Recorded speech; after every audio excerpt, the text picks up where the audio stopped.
Welcome, welcome, welcome, welcome, and good evening. Welcome to another in the series, Why I Write. How you doing? How no do? To my Jamaican folks, how are you all doing? How is life treating you? It has been quite a minute since we got together on this stage, on this platform, on Why I Write, because all good things need a rest every now and again. We need to take a sabbatical. We need to recruit those energies to start to get to going again. My name is Totlin Oliver, your host, and I will be having another fantastic discussion surrounding our creative industries, our creative endeavors, surrounding our book writing. Tonight's guest is so multifaceted. I don't know if we'll ever stop speaking with him tonight. So I'm giving you this opportunity to make sure you, just share this feed live to all your pages so that everyone can definitely tune in to see this experience. And that's what I'm doing right here now. So as I hold on my head, that is what I'm doing. I'm sharing to all our pages. I am sharing it to my story so that nobody misses this conversation, because you're gonna want to be here to share. Today in Jamaica, we're celebrating National Heroes Day. And I think that tonight our guest is quite in alignment with that which is taking place in our beautiful Caribbean island. We have a beautiful story to share with you about an event that's coming up in Florida that is specific to Jamaicans and the rest of the Caribbean. That sounds weird, like Jamaica is not a part of the Caribbean, but so we have a lot to talk about. We have a lot to talk about the music business in Jamaica, almost where it started, where it is today, and possibly how we can contribute to its longevity and its continued improvement and growth. So let me just jump on over here, do the share, and bring our very special guest on this evening. It's been a minute since I've seen this young man. And it's like I've known this young man literally all my life. All my broadcasting life. I don't know the first day I saw him, but I'm so glad that he's with us here tonight and sitting in the hot seat of Why I Write. I bet you didn't know that he is a published author. Well, tonight, be it known that my guest is also a published author. And that's why we enjoy doing these series, because we get to introduce and reintroduce our different personalities to you so that you understand the wealth and the depth and the breadth of the creative, cultural, content work, expertise, professionalism that we have going on in our huge Caribbean diaspora. I want you to put your hands together and help me welcome a gentleman who has managed artists, who has argued cases at bargaining table on the legal front, a gentleman who has overseen policies as it relates to certain cultural events and cultural things. And now he sits on the board of an entity that's about to launch its very first Caribbean book fair. Please put your hands together and help me welcome to our Why I Write screens, Lloyd Stanbury, Order of Distinction. Welcome, Lloyd. How you doing tonight? Turn on your mic, remember. Yeah, I'm doing fine. Yeah, thanks for having me on your program. Thank you so Podcast, I should call it, right? Listen, in our days, we don't know nothing about no podcast. Program, period. Whether it's about to Program. stream or river or fly, we are having this program because, we're in the business of communication, and we're in the business of dissemination of information and edutainment and entertainment. So it's always a pleasure to have someone of your girth and worth sitting in the hot seat. And today is a special day for you to be on, because back in 2017, on a National Heroes Day, you were awarded the Order of Distinction. How does that make you feel? Then and now, well, it is good. It's always good to be recognized Mhm. for the work that you do. Mhm. Not that you're doing it for recognition, but it is good, when you have, toiled at, I shouldn't use that word because the work I do has been fun and it is my passion, and I'm fortunate to be working and having fun at the same time, Mhm. and I think that's the best place to be. But yes, it is good to be recognized for the effort you have put into what you do. Almost everyone I ask that question who has received an honor from our beautiful, warm country of Jamaica, they always say, I don't do it for the awards. And when the awards come, it's a nice icing on the cake. Absolutely. Yeah. And they say when you do what you enjoy, you never work a day in your life. Yeah, that is exactly how I feel. It can be in the music and entertainment industry, it can be frustrating, Like but any other industry. yeah, but it is still always fun and exciting to me. So despite the frustrations, you get up and you keep going Mhm, because you actually enjoy it and and I do enjoy seeing, mhm, people benefit from what I do, mhm. so that keeps you going despite the challenges that you face along the way. Yes. As we opened, I described some of the things that you're involved in and how, you're a typical Jamaican, 100 different jobs. Battle them all so well. How did it all start for you, Lloyd? That, where were you born? Who were your parents? What started to happen for you at a young age that would have honed you to come into the various arenas that you have walked right into? Well, I was born in a place called Boynes Road. Yeah. And I spent my very, very early years in what is called Greenwich Farm. And then my younger teenage years and young adult years in Waltham Gardens. You know, my parents were humble working class people. Yes, Mm, I'm not an uptown youth as most people think. You know, far from it, So yeah, and I went to Kingston College, mhm, um, which is an institution that has certainly impacted me greatly, mhm. as it has many other young men. Mm. As you referred to me, this young man. I'm, Yes. I'm, I'm, I'm I'm happy to be described as such. So yeah, and then after going to KC, I went to UWI and to Barbados to study law. How did you get on the path of law, though? What was happening Um, like that made you choose these paths? What subject areas did you find yourself leaning towards? And what and who influenced you to take on the path of doing law? okay, so while in high school, my best subjects was actually mathematics, so ending up as an attorney is kind of strange. But, when I was getting close to leaving high school, I got a holiday job at the tax office.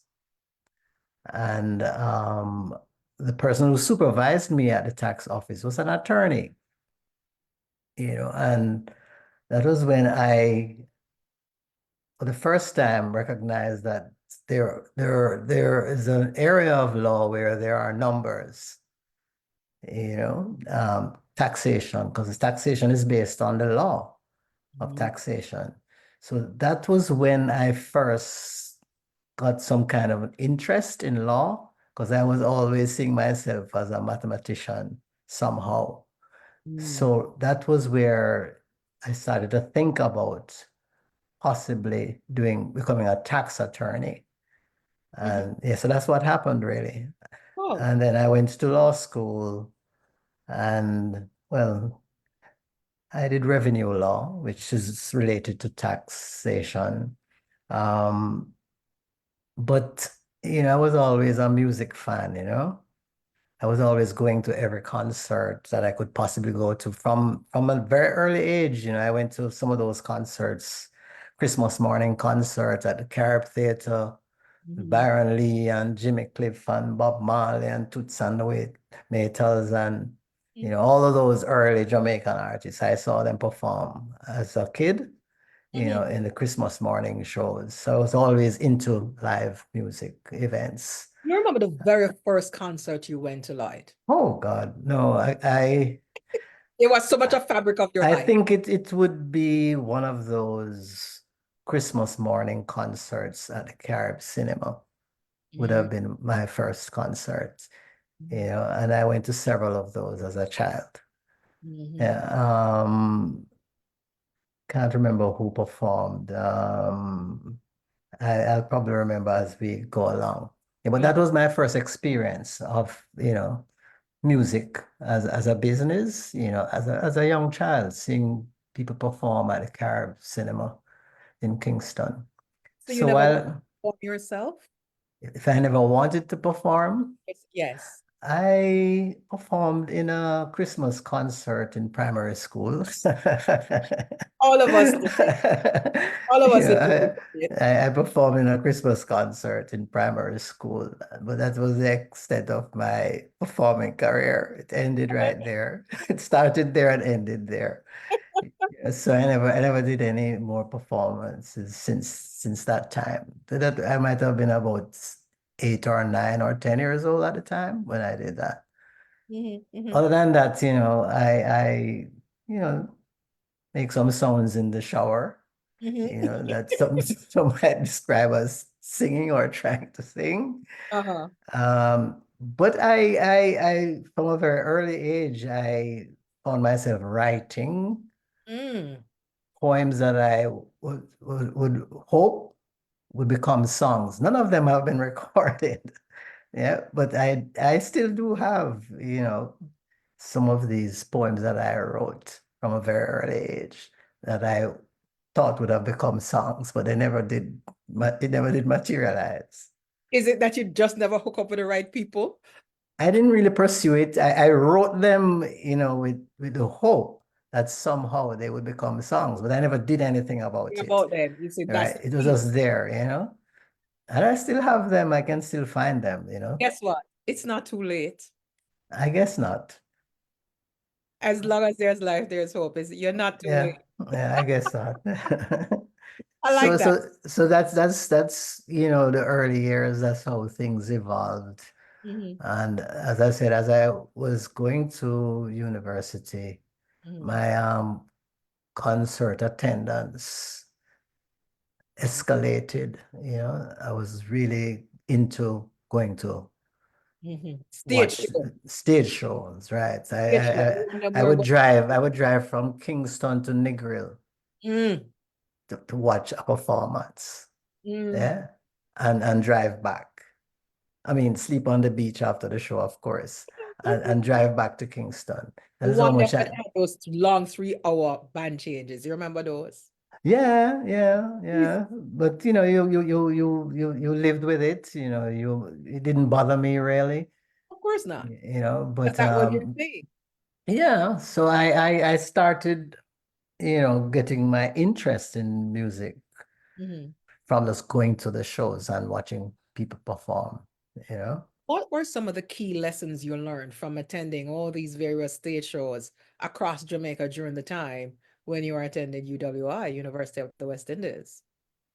I learned very early, about the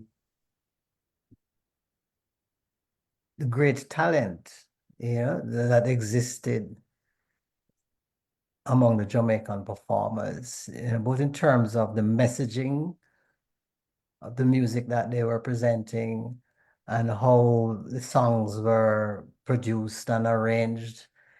It was obviously special, because we would be exposed to artists coming from overseas, but I would really prefer to see the Jamaicans, even though we were exposed to Child Lights and Stylistics and Blue Magic and Jerry Butler and all of these people who come to Jamaica and perform.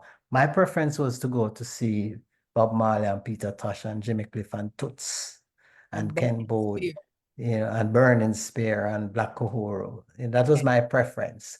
And, Okay. and I found that our artists their music was at a comparable level. That is what struck me first and foremost. And the music that we were doing was more than just music. Mm-hmm. It was music with a meaning, with a message, with a purpose. Mm-hmm. So that really, I think that is what drew me into it and made me want to become a part of that process somehow. And it happened, Mm-hmm. Did and that happen and the songwriting and the song producing never happened for your work? no, it never It's happened. still up. But as you say, it's not too late, It's Yeah. not too late. I want to Yeah. pause here and say hi to a few folks who are tuning in right now. I want to say hi and welcome. Long time no see to Canute Lawrence. Thank you for watching. Vivine Pitta, Veron Anderson. Thank you for being with us tonight. We want to say hi to Beverly, Sister Irish Shaw. Thank you so much for tuning in. We appreciate your presence here. Continue to share out our video as we go live. And for those who missed the live stream tonight, it's always available right here on our Facebook page, later to be uploaded to YouTube. So watch out for that. So here you are at university, willing to pay the 95 cents a gallon for gas, as it was, driving all over the country and checking out these stage shows and really, drinking in our cultural richness in sounds and in word sounds and power. Come time for you to go to law school and you went to Barbados. Well, how was the transition into your legal profession? Was it a difficult process for you, or it's something you just threw your shoulder in? How did you navigate doing law and studying at the time and being away? Okay, so I enjoyed my time in Barbados, which is where the law faculty was based back then, which is now, I think, on all the campuses. So I enjoyed my time in Barbados. I particularly enjoyed living among and becoming friends with persons from the other Caribbean Mhm, countries.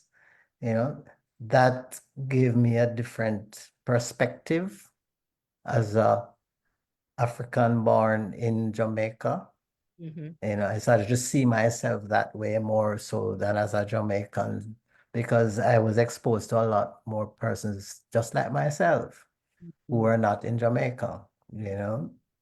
So yeah, being in Barbados, living in Barbados among my Trini friends and my St. Lucian friends and Antiguan friends and Bahamian, that was a very good part of my development process. So I've always seen myself as a Caribbean person as a mhm, result of that. And studying law then was fun for me, because I was getting that experience of interacting with mhm, other persons like myself who were not from Jamaica. mhm, Yeah. So yeah, it was fun. I think I navigated the law degree process mhm, safely and I was able to graduate, and I took a job. My first job was actually in a tax mhm, office, mhm. because that is why I went to do law. I got Was my this tax first office in Jamaica? in Jamaica. Yeah, I got my first job at a company that used to be called Tush Ross Thorburn. Ah, yeah. Yeah. But I come. What year Which was is this? let me see if this young man can remember that. No. Um, I left law school in 1979. Mm. Right. So I got, well, anyway, not hiding my You have to age. put syrup by your name now. Yes, sir. So yes, I got my first job Mm. in the tax department of Mm. Tush Ross, and I was there for about a year and a half. Were you And headhunted or did you send out several resumes? How did that work for you? wow, how did I get that job? I think it was through a reference from the same person that I had worked with at the Ah, tax office in my holiday job, mhm, mhm, And through his connections, I got a job there. And mm, then my next job was with a law firm, a small law firm, Masada Woodham and Pickersgill. mhm, And I was there for just about a year.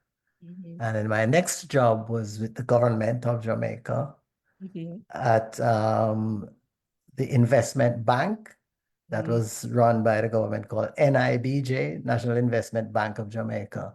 I mhm, was there for in the legal department there for about 4 or 5 years. And mhm, then I went into private practice mhm. And after that's that. starting your own private practice? Yeah, 1986. Okay. What was that thing that hit off in your head that made you think and believe after 7 years or so working in other people's establishments, working with the government, that would lead you into running your own private practice? What was that thing? What was that deciding factor? I think it was, just my personality, you know, not that I didn't want to work for anybody, but I would rather work for myself. Why not? Why I'd not? rather work for myself, so that was what drove me really Mhm, to start my own business as a, you know, mhm, attorney, and I've worked for myself ever since, mhm, you mhm. know. And it Um, actually helped you to be able to diversify. Absolutely. I think that is also one of the reasons why I took that decision because I wanted to be able to do what I want to do. Mhm, When you're locked into a job situation as an employee, you have to report to work mhm. and do what you're told. Yes, And not necessarily what you would yeah. like to do. When you're running your own business, you have the flexibility Mhm, of doing it your way and venturing into areas that you would mhm. prefer to be in. And that is what enabled me to get more involved in things like the music business. Yeah. Entertainment business. Yeah. Did you see this clear path for this a little boy from the inner city, as you declare that, is not uptown where it come from? Did you see this clear path leading to this position, professional independence, and all twinned, especially twinned with your personality and your self-identity as more of a pan-Caribbean African as opposed to just being strictly Jamaican? Because, we Jamaicans, we have a tendency to be so self-centered. Us today being our National Heroes Day, again, we celebrate our personality and our very special cultural identity. I think that I always saw myself as someone who wanted to be an independent, free thinking person, Mm, able to do things my way, mm, and I think that is what drove me to wanting to become, my own boss, mhm, so to speak. And I think my desire to, because as that was happening, I was soaking up the music. mm, Yeah. So I was listening to Burning Spear mhm, talk about Marcus Garvey, mhm, and you were getting exposed to our Africanness. mhm, Yeah. So all of those things impacted my decision making, mhm, mhm, wanting to just have an independent chart, an independent course that would allow me to possibly make a contribution. mhm, mhm, Yeah, that would not just enable me to earn a living, but to have an impact on people. Yeah. So here we meet you today, Lloyd, and we don't know you as a tax attorney. We know you as an entertainment lawyer. Yeah. How did you start to push your big toe into the business side of entertainment, not just to enjoy it as a consumer and a lover of our Jamaican, Caribbean music and art forms? How did you push your big toe in and distinguished yourself in the specialist area of being an entertainment lawyer? Because that wasn't a popular thing, especially for us and our artists back in the day. No, it wasn't, and I first and foremost got involved in the business of music before I practiced as an entertainment lawyer. Mm, Because when I went to law school, there were no courses that prepared you to become an entertainment lawyer. mhm, So I had a very good friend, not had, still a very good friend of mine, who mhm, was a very good friend of Sly Dunbar, mhm. and Of the he, famed Sly and Robbie twins. Sly and Robbie, right? And he would encourage me, drag me along to go to Sly's house Mhm. because he was Sly's friend, So I started by just going to Sly's house just to chat, Reason. just to hear him talk about We have a chat. music. And then Sly would invite us to come to the studio, to Channel One, and Yeah. we just go and sit down and just watch them play, Sly and Robbie and Robbie Mhm, Lynn and the rest of them just play. mhm, mhm. And that was just because I enjoyed going to the shows. Right. I was now getting exposed to the making of the music, Mhm, so it was just fun hanging out with Sly. mhm. And it's just so happened that Sly and Robbie were celebrating their 10th anniversary and they wanted to do a show. And they just asked my friend and myself if we wanted to Produce it. produce the show. We didn't know anything about shows other than going to watch, Mhm. you know. But I guess they trusted us because we were both, some university people, you know. And we love reggae music. So to Stan Robbie, that was, you Mhm. know, kind of cool. Yeah. And we were friends. So I say, you guys Go help on, us produce. to organize the show. So we say, of Tell us course. about the makings of the show. What did you learn going into this arena? And this is the first time you're doing this. You are now working backstage behind the scenes and you're applying your headspace, your university brightness to this thing. Well, How it was do you, it was like they would say, jumping in at the deep end. what must? So what we did, we actually engaged some persons who had more experience than us in that area. Um, there's Charles Campbell, Mhm, yeah, who eventually went on to become part of Synergy, the Sunsplash promoters, and his wife, Deneen, mhm. who is now deceased. They had some more, years of experience in the whole concert business. So they became a part of our team and we worked along with them, along with other persons who had more Yes. experience. And we just pulled it together, followed, the guidance of Stan Robbie. They introduced us to the right people at the time, which included our current Minister of Culture, who Mhm, was at that time at the JCDC, mhm, so they introduced us to Babsy Grange mhm. and many other persons, Maureen Sheridan, who was at that time the writer for Billboard magazine. So Stan Robbie, the man, they're it, okay? Yes. So Yes. they connected us with all the key people. Yes. Yeah. And we just listened to what people had to say, the suggestions that they were making, and we just worked with that and pulled together the show. And we put Where a was it held again? And do you remember the year and the month it was held? And how many people did this concert? okay, so it was held at the National Arena. I think it was March 83 or 84, one of those Mhm. years.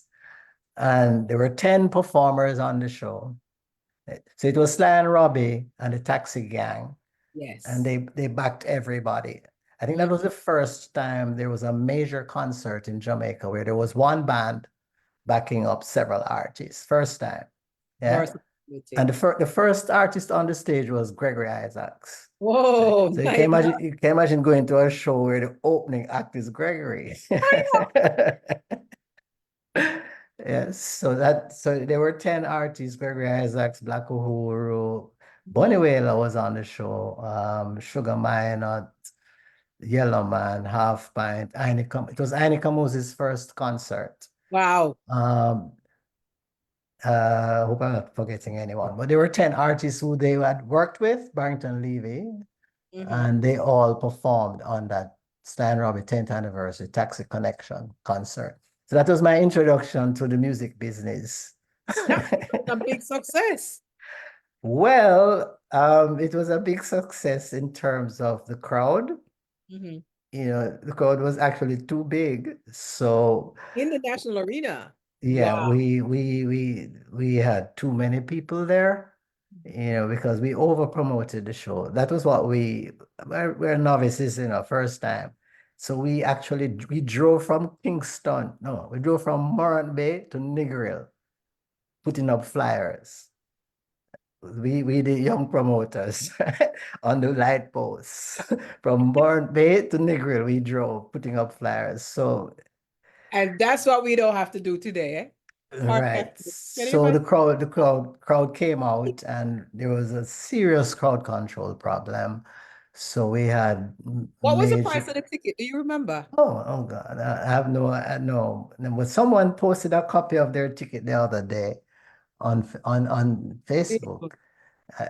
Yeah. So it was, in those days, it didn't cost anything to go That to must a cost concert, $10 or Yeah, $25 but or the arena was full, and according to the police reports, there were probably about 5,000 people who did not get in. mm, So it was a success in terms of the crowd turnout, but it was a disaster in terms of ticket control and gate control. And we basically lost a lot of money, and there were counterfeit tickets, and mm. so it was a Learning. yeah, yeah, major learning experience. So that was my introduction to music business. Wow. It take like about a month after that to recover and woosa down yourself. Yeah, but it was good. It was a good experience, and I learned a whole lot in a short space of time, and I met a lot of artists Mm, who I was able to work with after that, mm, because I guess they kind of, just like Sly, they kind of trusted us, mm, and I was able to work. My first client as an attorney came out of that event, Half Pint. mm. And that is as an entertainment lawyer, you Right. reading contracts and representing him in Right. this arena. Yeah. Yeah. Wow, that is amazing. And I'm almost sure too that you would have had international guests attending this Yeah, live probably 10th. absolutely. Yeah, there were guests who came into Jamaica for that event. The person who posted that ticket is a non-Jamaican. The person who posted a copy of their tickets to the event is not a Jamaican. Yeah. At the time, Maureen Sheridan, Mm-hmm. she was living in Jamaica, and she's the writer for Billboard magazine. Yes. At that time, she was. So we did get international publicity leading up to and after the event. And I mean, Stan Robbie is a big deal, I mean, Exactly. Yeah. after 10 years, they had worked with everyone, Yes. so it was a big celebration that attracted the attention of persons from outside of Jamaica. Now, lessons learned from that Sly and Robbie concert, your inaugural efforts at mounting a stage show. How did you bring the lessons learned to the next event you would have handled in the capacity of being a show event producer? What was the next event? So that was 80s, mid 80s. I think the next event I did was working with Third World. Hmm. Yeah. I did a concert with Third World at what was then the Sheraton Hotel, an event called Reggae in Motion that I did along with Home Tea. Mm-hmm. And I also did concerts with Third World in the Caribbean, in Antigua, St. Thomas, Virgin Islands, and St. Martin. Those were better because I learned, Mm-hmm. you know. So those were managed, were better managed and Yes. produced and promoted and all of that because we had learned a lot Mm-hmm. from that first experience. But there was a second taxi connection too. Yes. We did a second one because, I believe in if I do something Mm-hmm. and I make mistakes, I try to do it again Mm-hmm. and correct the mistakes. So we had a second taxi connection in Mm-hmm. 1986 Mm-hmm. at the cinema too, the drive-in cinema, which was, it Mm-hmm. was better, yeah, Yeah. in terms of how we handled it. Yeah. That's cool. You know what I'm thinking here, Lloyd? What I'm wondering is by this time, having the experience of doing Caribbean tours, international tours, or overseas tours, um, starting to do work in the entertainment legal area. And of course, from your prior years while you were living in Barbados, attending law school and developing that personality and identity. By this time, when you're getting around to doing your taxi connection, you explained to us just now one of your philosophies where if you did something one time and you see where you could have improved upon it, you're looking forward to going again into the project area and bringing your lessons learned. What other philosophies fed your life during that time? Because here you are, boy, yeah, him starting practice and the next thing, this liar man got about into music producer. Because always stayed up for the country. What was your philosophy that kept you on your path that was not popular for most lawyers at that time, realizing that there is merit in building this part of our cultural life, our entertainment life, our music life? Well, one of the things that I was exposed to early is the impact of our music Mm-hmm. globally, Mm, because we could see, just from how the artists were traveling and performing and how much interest was shown by other international artists in our music, mm, the impact our music had in Africa mm, in terms of how it influenced, provided the fuel for a lot of the liberation struggles that happened in Africa. Seeing all of those things made me more cognizant of the value of our music.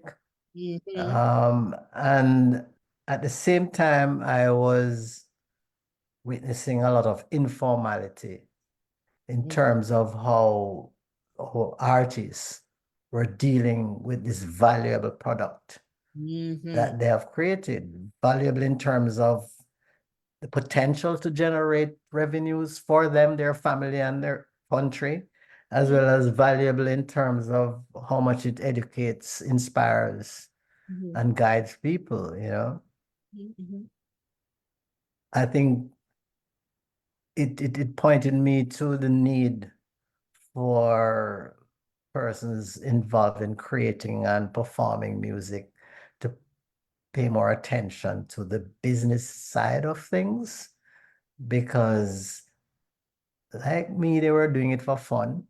You mhm, know, it's just man just get together in the studio and them just lick a rhythm and man come mhm, up with some wicked lyrics and them just sing. And everybody was enjoying that, and they tried to project messages in what they were performing, mhm, but not a lot of attention was placed on the business side of what they were doing, and because of my training, that kind of stuck Very out to powerfully. me.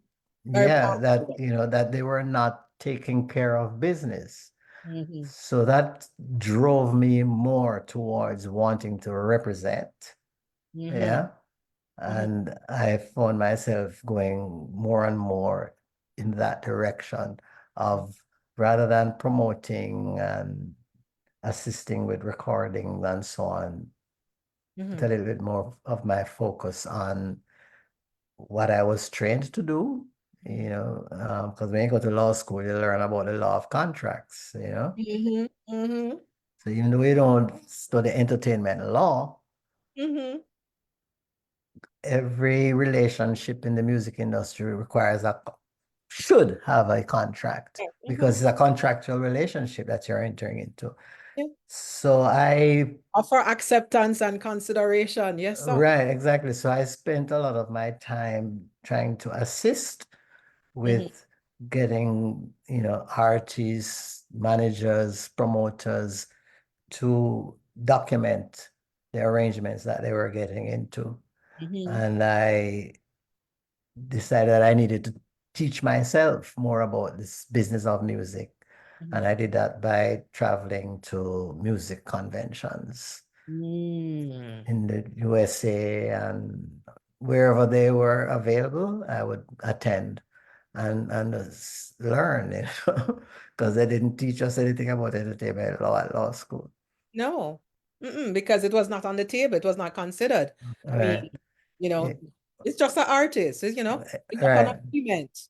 You Yeah. know, I want to endorse what you're saying about not taking the business of music seriously. They're in the business of music, but not in the music business. Two different things. Mm-hmm. Mm-hmm. Um, in my sojourn as an insurance agent, I remember because of my connections in the broadcast media industry, I would talk to several artists about the importance of having insurance coverage for all of it. Oh, me? No, man can't do it. I got a lot of that. You Mm-hmm. know, and maybe one or two, maybe, but for the rest, Mm-hmm. went the way of the dust. And now we see where so many older artists who, they live too long, which was one of the phrases we'd use. You see people raising funds, trying to get funds for the various Yeah. situation, Yeah. so do you think it has changed much now though, Lloyd? Do you think it has bettered? What is the Yeah, problem today? definitely, definitely. Back in the day, when I started getting involved as an entertainment attorney, there was one other person. There was one lawyer, right? That his name was Dennis Tomlinson. I Mm-hmm. think he's deceased now. That I could call or reach out to and ask a question about this business called music, you know, which I did, but there was nobody else that I was aware of Mm-hmm. in Jamaica that Mm-hmm. I could have reached out to say, what do you do? How do you handle this situation? Mm-hmm. Today, it's not like that. Mm-hmm. There are several attorneys now in Jamaica who are capable of Mm-hmm. providing, legal guidance to persons in the music business. So Mm-hmm. things have changed. So you have more persons who are able to represent, Mm-hmm. and there are more artists who are aware of Mm-hmm. the fact that they need representation and they need to put their business together. So yes, it has improved a lot. But we still have some major issues. Mm-hmm. You just spoke about insurance. Um, and I want to just point to, which is kind of similar, Mm-hmm. the whole question of estate planning, Planning. because man can't dead or not dead Mm-hmm. is nonsense. If we were just to look at what has happened with so many of our artists Mm-hmm. after they have passed, What happened to and the the estate? stories that we have heard about their estate, I mean, they're all horror stories, all of them. Mm-hmm. Including Bob Marley. Yes, including Bob Marley. But Bob Marley's estate is probably the one that has had the least number of horror stories. And maybe it's because of the size of the estate. Right. Yeah. Right. The value of it. So there is enough to go around. But even within that estate, there are horror stories. But all of our artists have died, and their estates are like horror stories because things were just not taken care of. So we have a problem at that level still. I don't think we have made much progress when it comes to dealing with what happens after you have passed, because your music will continue. And as in the case of Bob Marley, what Bob Marley's music has generated since he's died is thousands of times greater than what he generated while he was While he was alive. alive, yes. So knowing that your music will continue to live and grow and earn beyond your physical passing should tell you that something should be done to ensure that we don't have so many horror stories. Well, it sounds to me like this is a great opportunity during Reggae Month. And even for the rest of the year, if we want to celebrate a whole year, of really bringing into focus like a public service announcement for our musical artists and for all our entertainment individuals, that estate planning is a must, just like our gratitude is a must. Yes, absolutely. We Absolutely. need to do that work because nobody's going to do it for us. So when we watch the movies of Ray Charles, or we watch that brilliantly played by Jamie Foxx, when we watch all of these various movies, these Aretha Franklin movies, how people have Tina Turner, how people have come through the ages and how they are handled when it comes on to, yes, legal issues and estate, and especially for people of the African diaspora, we do need to pay Yes. keener attention Yeah. because it's valuable. Yes, absolutely. Your creative output lives beyond you, and will continue to earn beyond your physical presence here on Earth. So you have to treat it with special treatment to ensure that your descendants, right? Legacy, and you leave Yeah, generational yeah, wealth. We yeah. have a question here from one of our audience members. Actually, we have several questions. And one of them comes from Bernard Coburn. And Bernard Coburn asks, how can such a big music come from a little island? That's a question for Bernard. I think Ibu Kupa and Third World asked that question as well in their song. Okay, so there are a number of factors. We have had persons going back from Marcus Garvey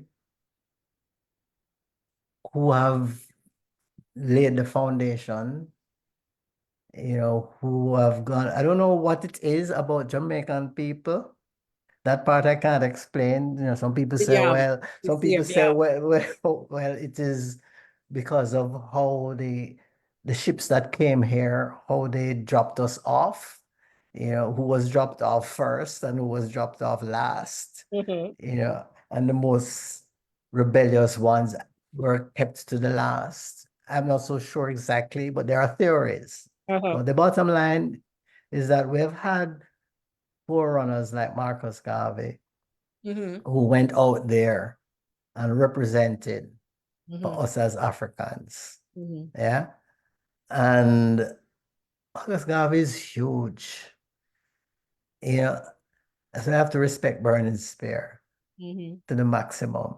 I mean, when I went to Africa for the first time, I saw more Marcus Garvey than ever seen anywhere in Jamaica. Every street named Marcus Garvey, every building named Marcus Garvey. I'm just using Kenya as an example. We have Marcus Garvey Drive in Jamaica. I don't know what else we have. This high school.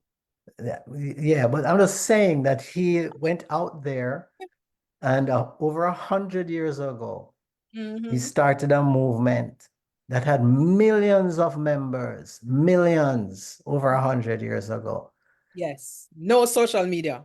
without social media, right? Millions of members in the United States, Central America, Mm-hmm. yeah? And that spread through into Africa because that's what he was speaking to. Mm-hmm. Yeah. So yeah, he's a significant part of why this little music, this big music come from this little rock. Yes. Plus we traveled. Yeah. We went to Panama and built the canal. Right? Mm-hmm. And a lot of us didn't, For a lot of Panama, us, say hi to Judith Falun Reed. She's tuning in and watching us. right? And a lot of us didn't come back. Mm-hmm. So people wonder why reggaeton so big. It's long time we got down to Panama and sowed the seeds of reggaeton. Mm-hmm. Mm-hmm. Mm-hmm. Yeah.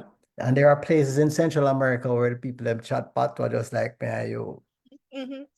Yeah. Yeah. So we traveled not just to Central America, we traveled to England, we build them railroad. Yeah. Mm-hmm. And then we traveled to Canada and get them enough nurse. Mm-hmm. And we What come we're to the United States. So we have traveled around the world. Yeah. So we sow the seeds for our culture to grow. mm-hmm. And it's not just the music. Everybody want to eat some jerk chicken everywhere on the planet. Right? And patty, I see juicy patty come on to the States and then in no time they're everywhere. Yes. So between our travels and the foundation that was set by Marcus Garvey, I think that is how this big music come from this little rock.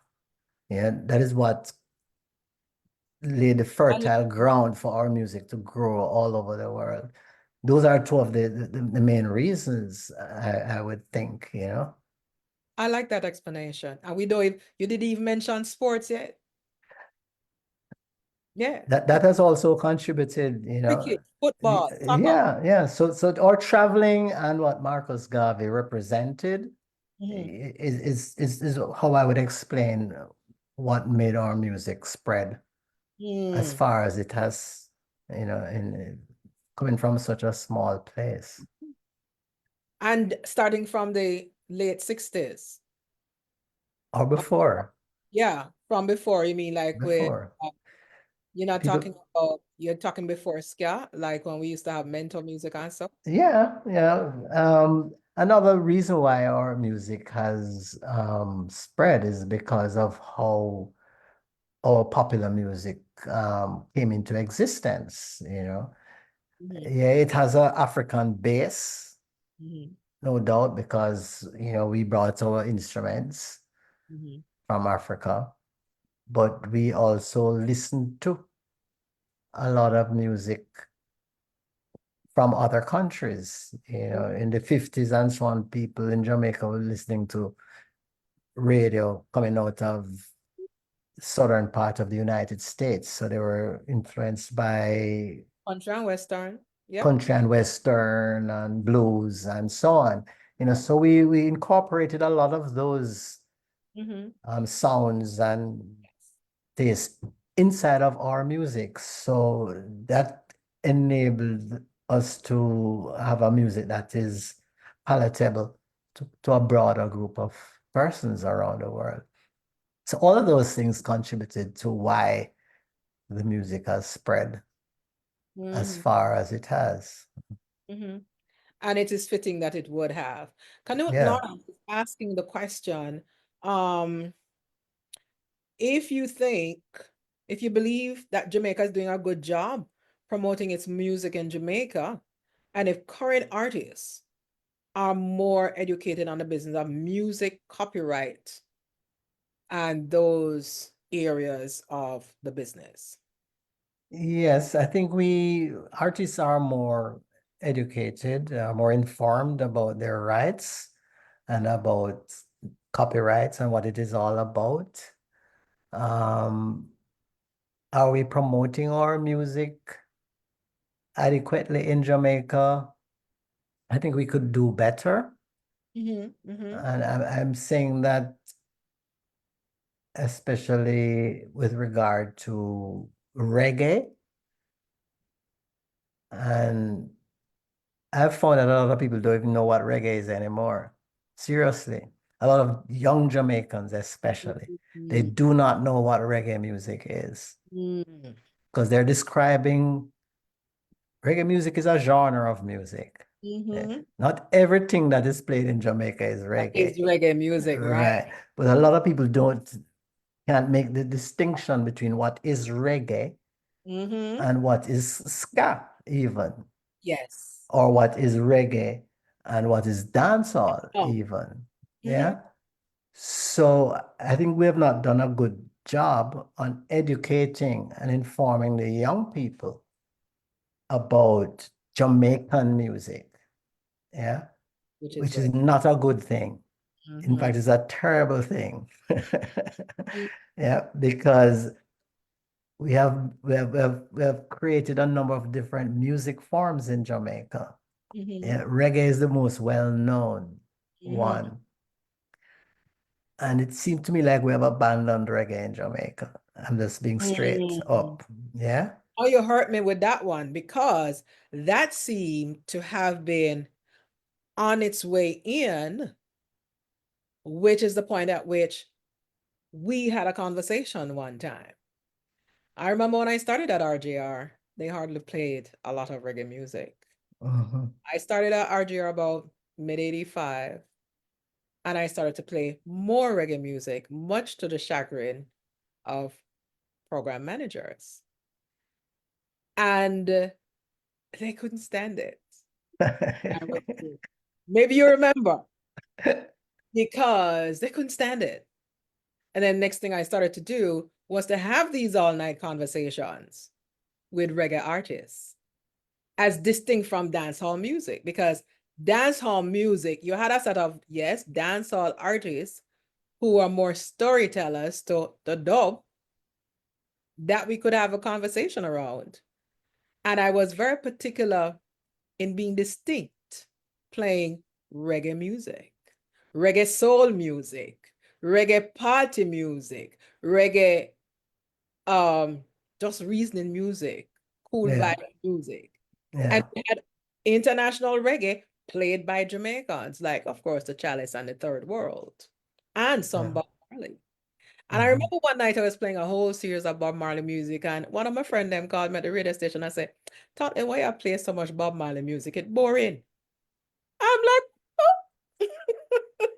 But I'm sad to hear you say what you've said, because this is what I saw on the horizon, which brought me into conversation with you just before you, as one of the founding members of 𝐼RE FM, the first ever in the world all radio reggae radio music station, reggae music station, reggae music radio station. You know, you and Mr. Chin up the road there, so in Ocho Rios in St. Anne, that you started this. Tell me, how did that come about? Why was that what was 𝐼RE FM the answer to what problem? That which we just discussed, or more? Yes, yeah, partly the answer to that problem. But 𝐼RE FM came about because of all of what we have been saying since we have started this conversation, that, you know, Jamaica has put out music that has impacted the world. Yeah. And 𝐼RE FM was designed to represent that music 100%, which was not being done before. Yeah. So that is why 𝐼RE FM became _1 in 1 year. You know, RJR in 1 year, the station became the #1 station in the country. I remember when people in our radio station, they were losing their you know what. I remember when that Anderson polls came out. Yeah. I So, remember they so, were so, big because up. Jamaican people love to see and hear themselves. Yes. Yeah, yeah. And if you are doing good stuff, then, the people should share it, Mhm. and enjoy it. And that's what IRFM did. Um, I want so to hear I, the conversation, Lloyd. Sorry to cut you, but I yeah. want to hear the conversation that took place on the veranda or on the piazza when in the start talk, this is what we should do. How did that conversation begin? Well, I was invited to become a part of Mm. what was already in existence. Mhm. Well, two things were happening. There was Radio Northeast, which was Yes. a branch of JBC, Yes, it right? was. And there was Clyde McKenzie Mhm. and Bob Clark, who Mhm. were part of Radio Northeast. And then Right. Carl Young was running a recording studio in Ocho Rios. And Carl Young, got the license to broadcast. Mhm. And Carl Young didn't know anything about radio, You never know right? about radio. I never knew anything about radio. And Carl Young didn't know anything about radio. So he enlisted Clyde McKenzie and Bob Clark, who were radio managers at Radio Northeast, to work along with him, myself, and Dennis Howard was brought on board Mhm. very soon. So it was a team effort. Yeah. Yes. How did we come up with the concept of all reggae? I was advocating all reggae from day one. Mhm. Carl Young was reluctant. Why was he reluctant? Um, so was Barry G. Who was at the #1 radio disc jockey in Jamaica. I remember having conversations with Barry G, and he was asking us if we were crazy to try and play only reggae music. And I remember Cat Core saying you could play Dennis Brown alone. You know what? It's true. You could play It's Dennis true. Brown alone and have a radio station of Dennis Brown Radio. And you notice what's happening now in the streaming world, Lloyd. Yeah, exactly. Literally what's Exactly. happening. Right. Different So, artists, you can stream one artist, one right. forever. Right. So there were persons who were not sold on the idea of playing reggae alone for 24 hours, but some of us were. Clyde McKenzie was, all for it. So was Dennis Howard. Mhm. I think Bob Clark was a little reluctant, and so was Carl. But eventually we won over Mm. the group to say we're gonna go all reggae, and we came up with the name IRFM. And the station started. There was no promo. Mhm. They just turned on the transmitter one Independence Boom. There weekend. And there you go. everybody was driving around Jamaica discovering this thing on their dial. Mhm. And it just spread like wildfire from right there, it just took off. Mhm. Mhm. Mhm. And then it went, in my opinion, off the rails. No, because that is the next question I was going to ask you, because I was about to ask you, didn't IRFM, and the word was about at the time, contribute to the demise in our reggae music? I would unfortunately have to say yes. Mhm. I really do think so. I think kind of sad. It really Mm. is very sad because when RFM came on board, people were so happy that there was a station that was representing for this music. Yeah, Jamaican made music. right. And it was successful because of that. Mhm. It veered off into focusing more, to my mind, on dancehall Mhm. in later years. Mhm. Mhm. And in my opinion, the standards that were adhered to in the Mhm. early days in terms of um, music content. I think we lost that. They were abandoned. They were abandoned. So anything goes. It has become an anything goes situation. Mm. Yeah. And people might say, oh, wow, the people love it and this is what the people want. I think what we have actually done is abandoned reggae in Jamaica as a result of that. I know we complain when we see the white boy them playing Mm. reggae music all Mm-hmm. over the United States and Yes. building the biggest reggae music festivals, Mm-hmm. not in Jamaica, Mm-hmm. but in Europe and the Mm-hmm. United States. That's where the biggest reggae festivals are. Yes. They're not in Jamaica. And people might think they are in Jamaica, but they are not. Mhm. The only thing that's in Jamaica really is the beach and the sun. Yeah, the biggest reggae music festivals are not in Jamaica. So, yeah, I think IRFM contributed to that. How sad. Yeah. Ian McKnight says here, this is such an engaging conversation and so inspiring. Thank you so much, Lloyd, for being here. That's what Ian is saying. Thank you so much. Want to hail of Cheryl Ann Marie Roberts for watching. And let me see. Burnett is agreeing with a number of your points that you have made. Canute Lawrence says that I'm personally confused about the music I hear being promoted in Jamaica. And Marcus Bird is watching. Good to see you. He said Uncle Stanley. So we know how deep that networking connection is. True, there wasn't a balance of perspective, just one genre. I want us to fast forward to your book, which you wrote on the business of music. Yeah. Remind us of the title here. The name of the book was Reggae Roadblocks, a Music Business Development Perspective. When did the book come out, Lloyd? And why did you decide to write this book? The book was published in 2015. So Mhm. next year is actually going to be 10 years since Wow. that book has been out. Why did I write it? I wrote it because of all of what we have been sitting down here talking about. Mhm.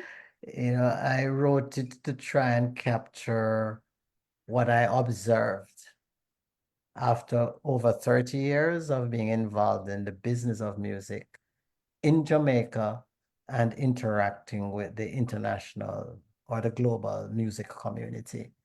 And I'm asking the question, and I still don't know which one of the answers is the overriding one, whether the roadblocks, because there are roadblocks, in my view,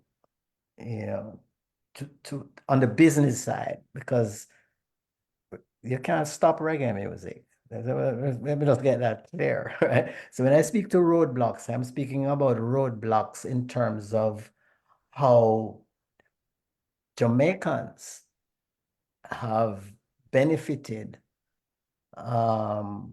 from this big music from the liquor rock. Yeah. And my question is, are the roadblocks that have prevented us from participating fully, are they self-imposed, or is it the Babylon system that imposed the roadblocks? Yeah.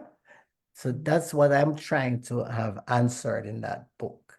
And I'm just looking at the various things that we have done to prevent ourselves from benefiting more from this big music from the liquor rock, and also what the international quote unquote Babylon system has put in the way to prevent us from benefiting more from this big music from the liquor rock.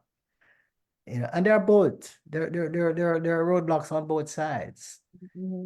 There any answers in your book that could point us in a direction to a solution? Yeah, well, the roadblocks exist on both sides, as I just said. So answers would come from both sides. You know, we need to address those obstacles that exist within the global system that prevents us from not fully participate, but participating at a greater level, whether it be the cost of a visa or, you know, how difficult it is for our artists to travel and spread the music and earn from the music. Yes. But then some of us too bad behavior, we can't get the visa. You know, so the roadblocks come from both sides. You know, so I try to look at both sides Yes. and what we need to do ourselves to remove some of the roadblocks and what we need to do to advocate with the assistance of whether the government and diplomatic offices that we have in various places that assist us with other things to do with other industries. You know, how can these institutions facilitate the further growth of this music so that we Jamaicans can benefit more from Yes. it? Because we have done that with other industries. Mm-hmm. You know, we have put in place policies to enable the persons who are practicing in tourism, for example, and building hotel to you know, grow and eat a bigger slice of the cake. You know, we need to find some similar incentives and opportunities for those That of make it us who happen. are in the music industry. So make me ask you this question, Lloyd. What makes Sean Paul succeed out there as a Jamaican? Now, we could discuss all night whether he sings reggae or dancehall. We could discuss that all night. But the fact Dancehall, Sean is a wicked dancehall artist, full stop. What makes him thrive? What makes a Toast Girl survive? This young lady, oh my God, the one who sing Gratitude is a Must. Her name slips me at this time. Coffee. Yes. What makes them big on the world stage and not the 20 other artists who are just as good or better? What makes the difference? Is it artist management? Is that also included in some of the roadblocks we're talking about? What is it? That's a huge part of what makes a difference. Huge, huge, huge part. I'm not aware of any artist from Jamaica who has had major international success, who never had a good manager for a significant period of time. You know, that period when they were growing and expanding within the global space. Sean Paul, Jeremy, Shaggy and Robert Livingston, Bob Marley and Don Taylor. And as much as people love to cuss and say all kind of things, so all of the artists that I'm aware of, you know, they make who really rise to the very, very top. They had good managers.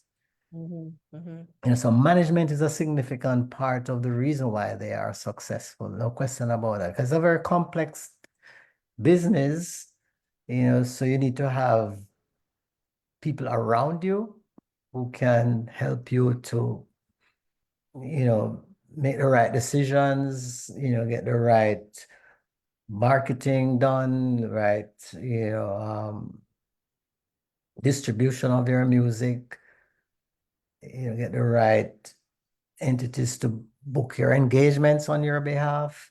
You have to have a good team, you know, and all the artists who have had success, I mean, Kabaka Pyramid is probably one of the best management teams that I've seen. You know, if you want to look at the younger, so to speak, artists, you know, he has very good managers. You know, that's why he is making progress. How do we make good managers though, Lloyd? How do we create like how one time them never have no Caribbean entertainment lawyer and you come on the scene? How can we create very good management teams. Well, we have been creating more managers in recent years. Mhm, It's we have to have a space where persons can get the experience necessary to mhm, learn, how to be a manager. I mhm. mean, we have improved in terms of offering formal training. Right.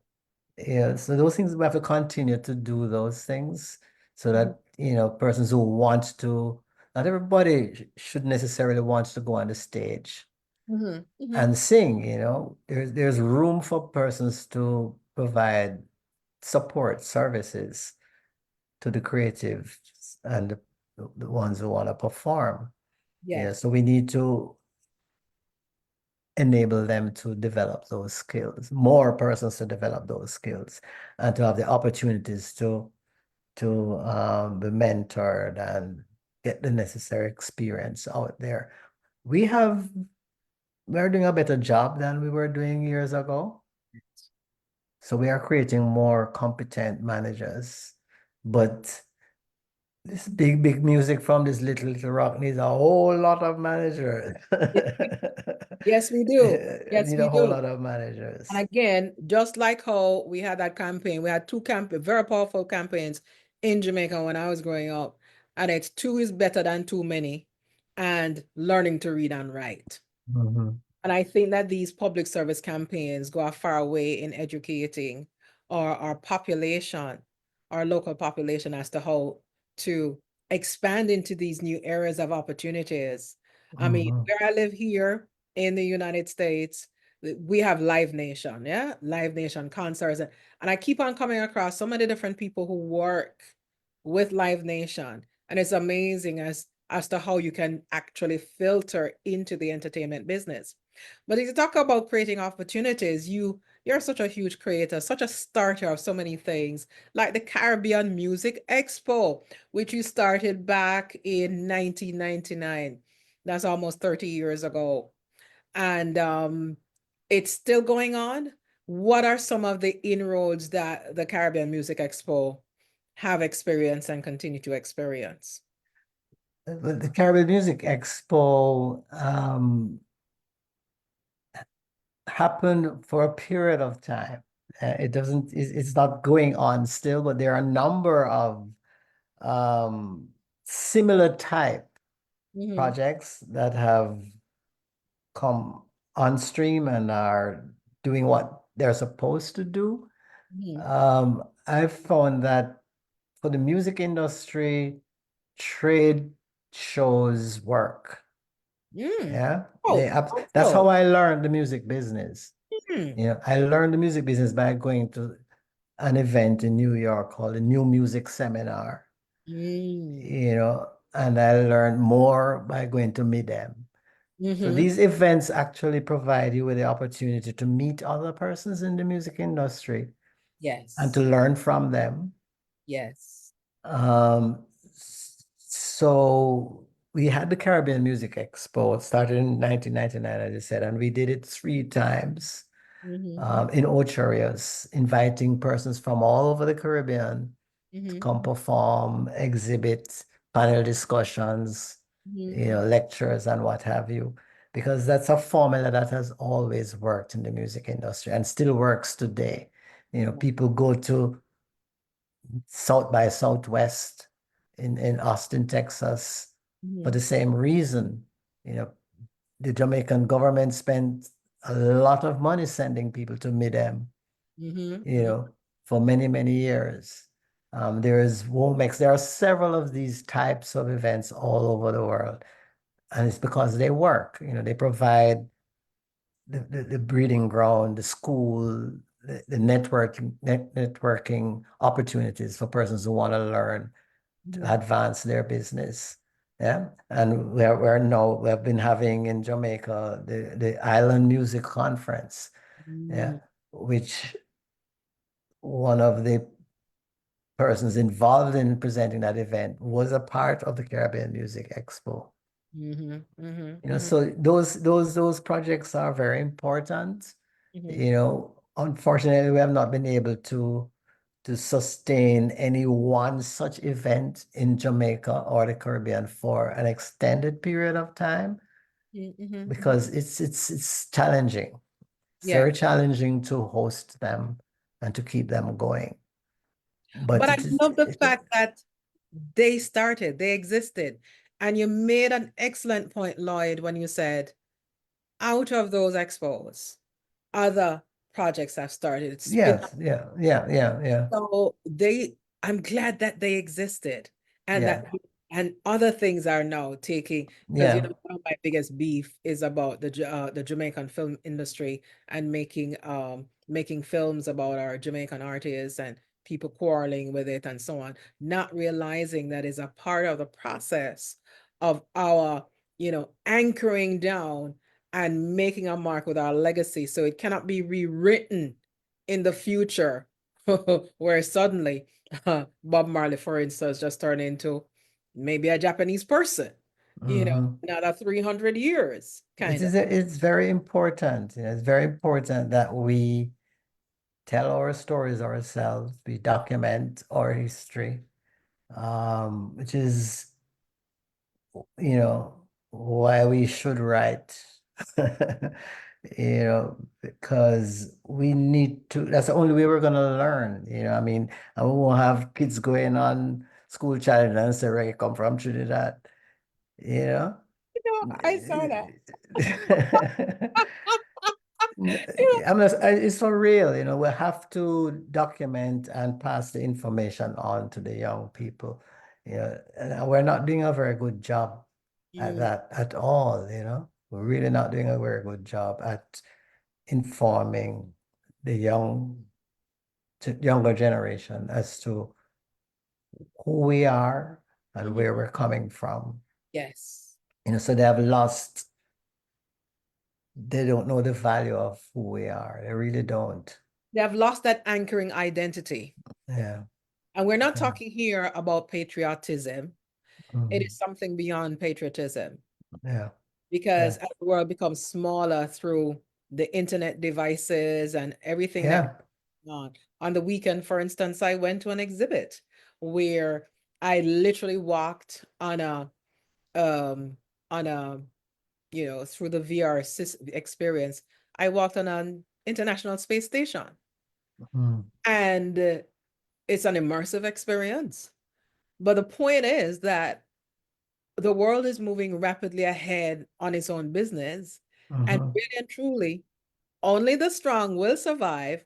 And as Zamira Love says in the comments here, music alone shall live. Mhm. Mhm. At the end of the day, I'm amazed that where I live, I'm not living in New York, where you probably hear more reggae music than not, and hear and see more Jamaicans than not. Almost anywhere I go, Lloyd, here in North Carolina, it can be a supermarket, it can be a specialized boutique, it can be a restaurant. I'm hearing reggae music. Mhm. Doesn't matter. I was in could have been Trader Joe's the other day, and a piece of reggae music will come from out of the thing, the music system. Mister to myself, and I'm saying to myself, I wonder if anybody else here in the store understand the depth of what they're listening to. It Mhm. wasn't dance hall, it was reggae music. Mhm. And I'm like, oh, to all the other, I don't hear Trinidad music play. I don't hear Calypso music play. I'm not hearing Kaiso music. I'm not hearing Mhm. any other music from the rest of the Caribbean, but Mhm. I'm hearing Jamaican music amidst all the other American type songs. Mhm. And that's the Mhm. only song of difference. And it happens every single time. There's not a week that goes by that I don't hear Jamaican music somewhere. And it's not coming from another Jamaican's car or house. Mhm. Mhm. Mhm. Yeah, well, we need to um more of us rather need to be exposed to that kind of knowledge Mhm, as to how far-reaching mhm, our music is, mhm, mhm, and then we will probably um, treat it better. mhm, But I don't think people are sufficiently aware mhm. of the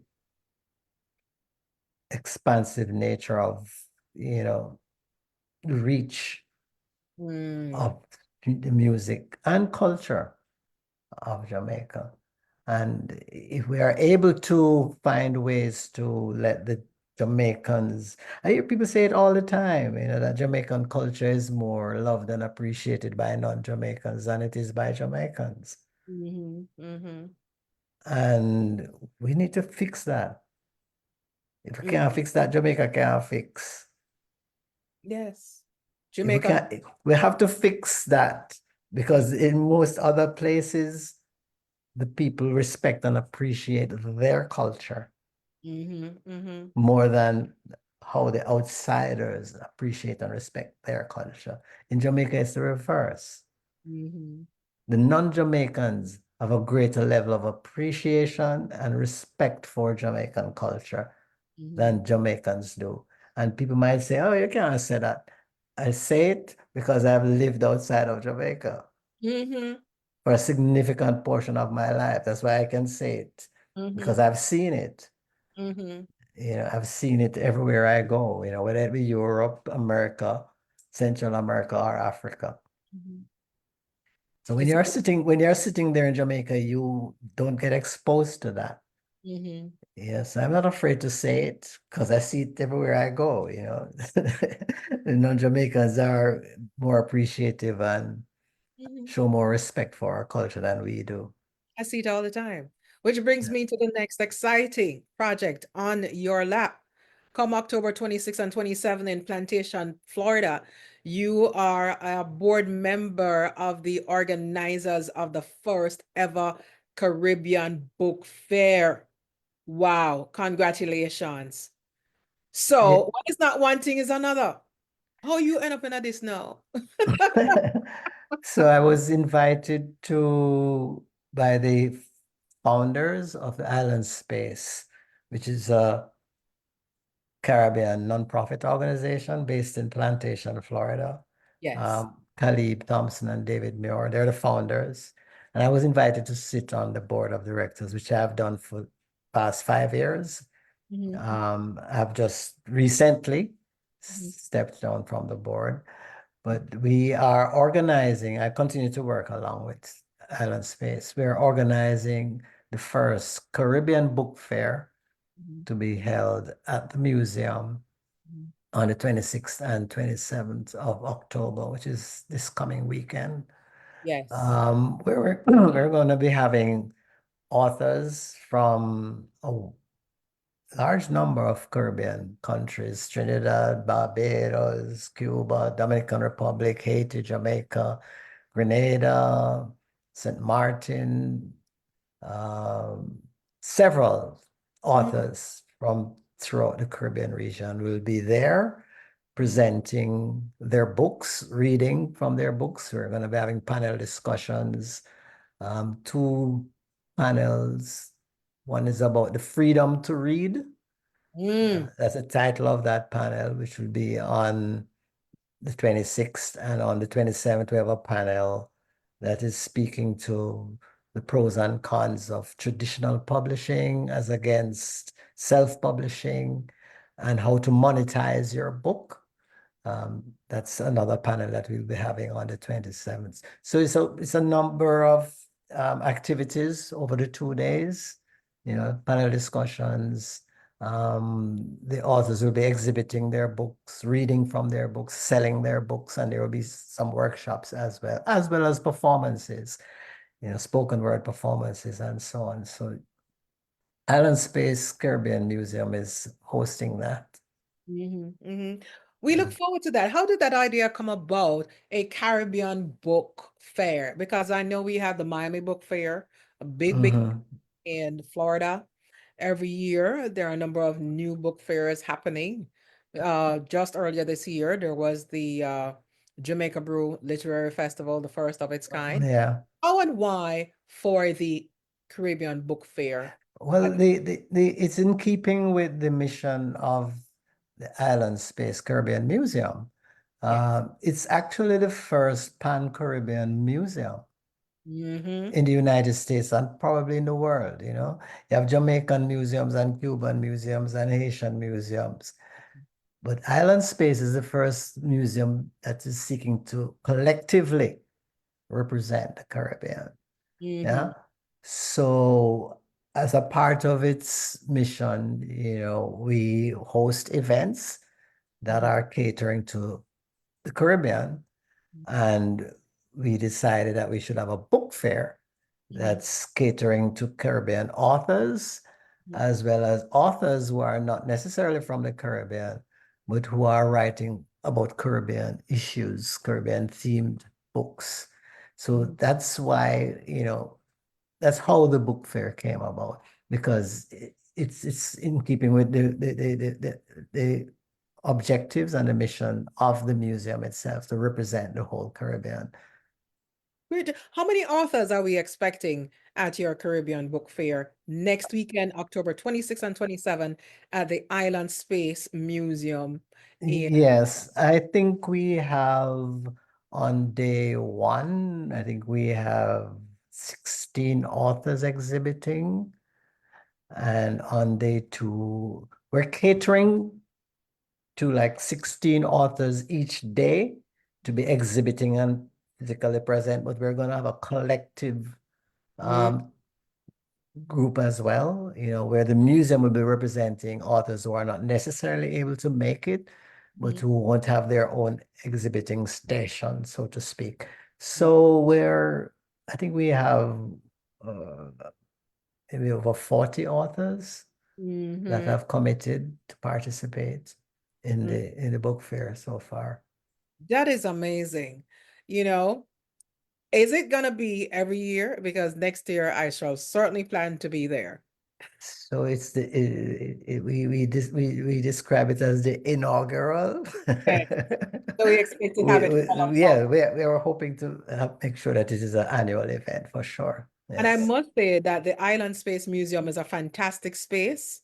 The artifacts it collection, is. Yeah. information that you have on the various artifacts, the just the whole, it really presents a cohesion of who we are as individual Caribbean people, but we are together. Yes. You know, this also makes me feel a little bit guilty for when someone asks me, are you from the islands? And I would say, no, from the islands. I'm from an island.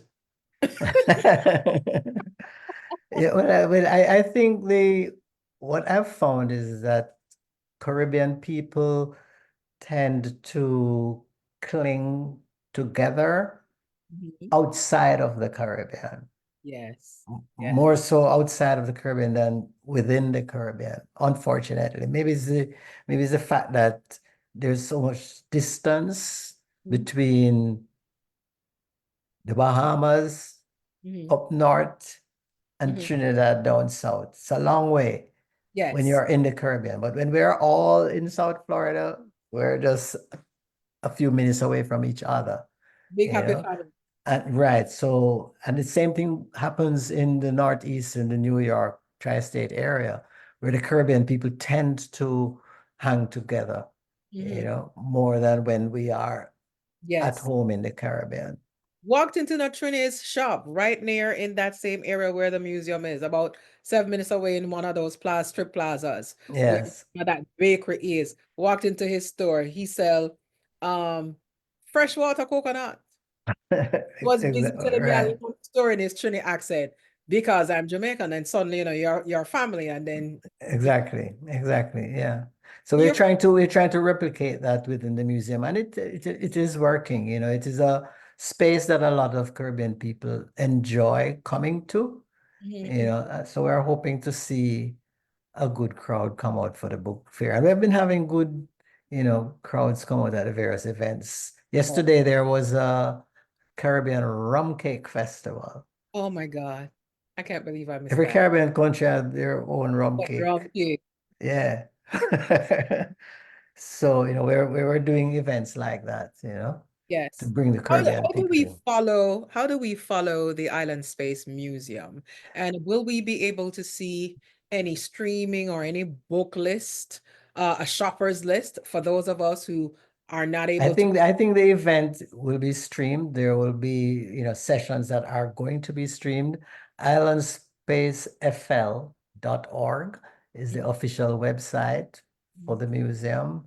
Island Space FL, we're on Instagram, we're on Facebook, Island Space Caribbean Museum. It's not hard to find in the social media space, but yes, I think the event will have some streaming activities. Some of the activities at the book fair will be streamed. All right, sounds good. And tell me exactly where we can get a copy of your book that about the World Cup. My book is available from me if you Mhm. want to have a signed copy. And we And can my find you on and social. my yeah, and my book is also available at Amazon Mhm. and Barnes and Noble Mhm. online. Yeah, so it's available at the online stores, Reggae Okay. Roadblocks.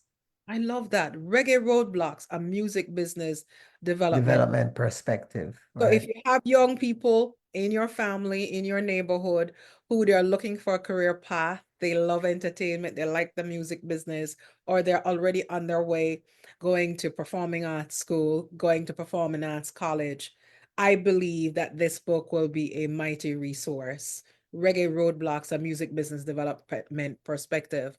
And what is fantastic about a book such as this, Lloyd, is that whatever ideas you raise in this text, they are transferably applicable to other artistic genres.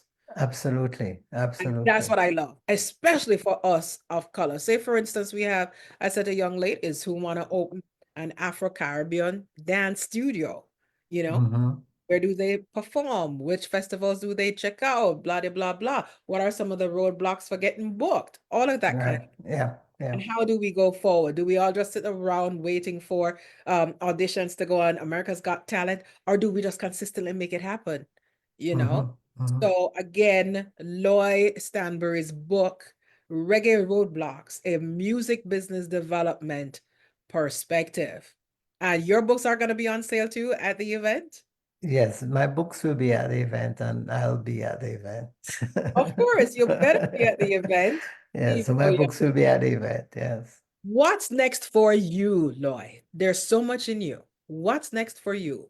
Outside of getting one of your songs recorded and it becomes Maybe I need to, pay more attention to getting that done. Um, I I'm kind of winding down activities. I have a young grandson who keeps me very busy these days. Um, but in terms of, I will continue to, provide information. yeah, consultant. I won't stop, writing, Mhm. because apart from the book, I tend to put some little notes out there in the social media space, Op-eds, yes. primarily to generate some thought and hopefully have discussions and find some solutions. I will continue to do things like that. And I'm still representing, artists, persons in the music industry who need, consultative services. I'm continuing to do things like that, Mhm. so I'll just keep on making myself available to Mhm. provide those services. Mhm. Um, I'm hoping to develop a project in Africa, more than likely in Western Africa, Mhm. which is it's not easy to do, but it is something that is necessary. Mhm. So, if and when that materializes, I will speak more about it. And talk to me too. Talk to me if you're developing something in Africa and you need any kind of other consultancy services. For Who knows? sure, for sure, for sure. Who Yeah, knows? because we there's a lot that we can do to contribute to the creative sector in several of the African countries. That sounds good. I am Yeah. particularly keen, and I really would love to continue this conversation off air as, ideas download to me. I'm particularly keen about the protection of our generational wealth in our cultural space Mm-hmm. as people of the diaspora. Um, and I would love, I would love to collaborate on a project like that because I think it's so very important. Very, And very. I have watched both sides of how people protect their wealth. And Mm-hmm. I realize what one set does as opposed to another set what they don't do. Mm-hmm. Mm-hmm. And it's a real crying shame. It's Yeah, a shame. yeah, yeah. And that's all I say on that for right now.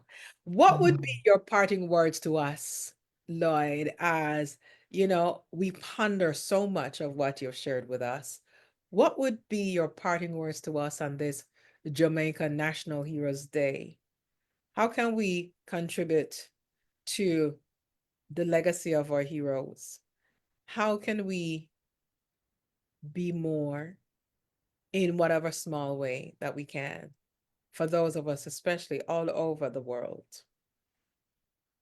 Well, I think we need to, as Jamaicans, I'm going to go back to what I mentioned in our conversation earlier. I think we need to ensure that we're passing on information to the younger generation about who we are, Mhm. where we're coming from in terms of our cultural output and Mhm. the impact of our culture on the world. I think we have a serious responsibility Mm. to fix that, Mhm. because we're not informing the younger generation sufficiently about who we are Mm. and what we are worth. So they don't really put much value on themselves or their culture. Mhm. And it is really sad, when you see the impact that those before us have had, whether it be Marcus Garvey or Bob Marley You're saying or both. Usain Bolt, you know what I'm saying? So we need to inform the young people about who we are. And I mean, I don't want to bother to go down that road. Is that let the National Heroes Day finish on a on a good note. Well, But I I saw think I you've saw given I us. saw I saw an announcement about Bob Marley, which I will not comment on. Okay. Okay. All right. We Yeah, can I talk mean, off here about that one. anyway, Bob Marley is an international hero. That's all Mhm. I have to say. Oh, International yeah. Hands down. hero. Yeah. Hands down. The making of the movie and me watching that movie helped me to appreciate that even more. Yeah. And that's a whole nother conversation. It helps me to appreciate the man even more. And when I watch back some of his old interviews, interviews he did in London, US and whatnot, I saw his heart. And I think, and as I made in my commentary about the movie, I do know that this, he was in a Jamaica that rejected him. He was not embraced, pretty much like how Marcus Garvey was not embraced. Mm-hmm. Pretty much like how so many of us, especially if we chose to start wearing locks, we were not embraced. Mm-hmm. I didn't care, but you know, it's a part of the inherited self-despise. Mm-hmm. People don't like to talk about what slavery did to us, but it still lives out in our DNA where we encourage and foster this self-despise. Mm-hmm. Mm-hmm. And that, and it was very intriguing for me to hear you describe coming into the fullness of your identity while you attended law school in Barbados, because I believe that's where our success starts. Mm-hmm. Knowing exactly who you are. Who do you identify as? Yeah. What is your spirit about? What is your philosophy? What are you carrying forward that your ancestors gave you, your grandmother, your grandfather, your auntie, Miss Jen up the road, Mas Joe Yeah. Dundee. That's a part of your heritage. And what is it that you celebrate? Who are we as a people? You know, who are we as a people? What are we saying to our young people? True, young people who Yeah. are in their 20s and them 30s. What are we saying to them? Or what are we reflecting back to them Mhm. as a true Jamaican spirit? It's more than our skin color, our hairstyle, our colors, our profession. What is it that makes us stand out and be bold and win? Yep. And as you say, this is why we write. Said to someone I was coaching on writing just last week, because her family is changing in terms of they're not all Jamaicans, blah, blah, blah, blah. And I said, you know, that is why it's important that you write your stories. Yeah. Yeah. Absolutely. Lloyd, this has been glorious. When I see you, I'll buy you a red stripe beer if you drink beer. Okay, thank you. Yeah, man, I come looking look forward to for seeing you. you again soon. Yes, I look forward to seeing you Yeah, very soon. And let's continue our conversation. And sure, we come back will. anytime. I will open the floor to discuss these and other matters because I think this is where change starts to happen. When we Absolutely. We have to have the conversations. we So have thanks for making it possible, Enjoyed it. my pleasure. Thank you so much. Guys, I Okay. want to tell you, when I reached out to Lloyd, I said, Lloyd, I want you to talk to me. Are you shy? He said, no, yes, me shy, but me will talk. Good seeing you, Lloyd. Okay. Best of life to you. And we're looking forward to a great success for the event coming up next weekend. That's the Island Space Caribbean Book Fair. Lloyd will be there. Get a chance, pull him aside, reason with him, find out things. And of course, you can grab a copy of his book that's gonna be on sale at the event. And if you forget everything I say, just Google Lloyd Stanbury, the one and only. That will work. That will work. Like and Okay. follow him on Facebook and other social media. Lloyd, thank you so very much Yeah, again. man. And thanks for having me. It's my pleasure. And thank you to my wonderful, wonderful Why I Write friends for tuning in and supporting our conversation. Share, share, share. Tell everybody how it's nice. Take care. Okay. Take Happy, care. You too. happy Heroes Day. Enjoy the rest of your week. And I'm going to see you again next week for more Why I Write. Take care. Till next time.